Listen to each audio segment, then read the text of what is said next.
Today we'll be making creamy kimchi udon. Cream and kimchi together may sound a bit weird, but trust me, they're really good together, as you get the rich and creaminess from the cream, but the richness is cut by the acidity from the kimchi, and with a little bit of spice at the back, so you won't get tired of the taste that easily. You could swap the udon for any noodles you like, such as banh mi, or maybe even pasta would work well too. Personally, would recommend something thick such as fettuccine or linguine, so they'll hold on to the sauce better. So, to begin, we'll first start by peeling and slicing a yellow onion, not too thin and not too thick. Nobody wants to bite into a big slice of onion, but it can't be too thin or the onions will just dissolve into the sauce. I'm slicing the onion pole to pole so it'll maintain its structural rigidity as we were cutting along the fiber of the onion. If we were to cut against its fiber, it won't hold itself after cooking, which is great for something like caramelized onion for a French onion soup or a burger, but not for a dish like this. You want to taste and feel the onion while eating this dish. Next, peel and mince up 1 clove or 5 grams of garlic. You could just randomly chop to a fine mince, or you could use the dicing onion technique here and by slicing vertically first and then horizontally. Careful not to slice all the way so they'll stay together or it'll just fall apart.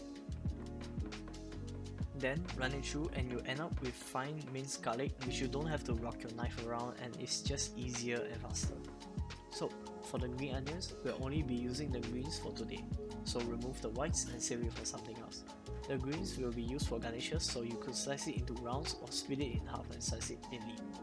What you'll end up with is long strips, which is the same as the one I showed you in the okonomiyaki video, which you should definitely check out.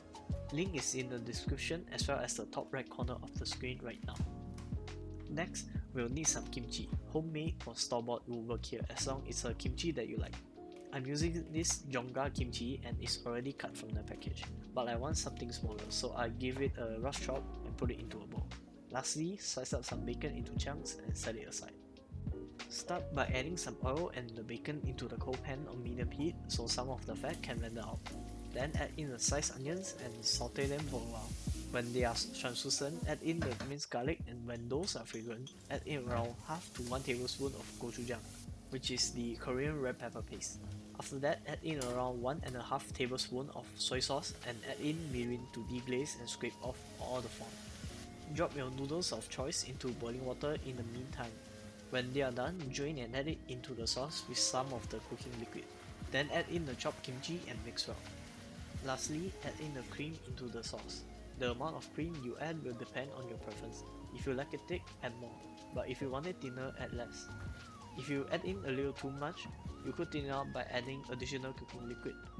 You will always want the sauce to be just a little bit thinner than you want, as it will thicken as it cools. Finally, season to taste with salt and pepper. Plate it up, and optionally you could add an egg yolk for additional richness. If you don't want to eat a raw egg yolk, you could poach an egg and add it on top. That will work as well. And lastly, the green onions from earlier. So, there you have it, a delicious creamy kimchi udon. I'll say this is one of my favorite creamy based sauce just because you can't really get bored of it, thanks to the additional acidity from the kimchi, which just cuts through the richness every time you eat it. If you enjoyed this video, leave a like, subscribe, and I'll see you next time.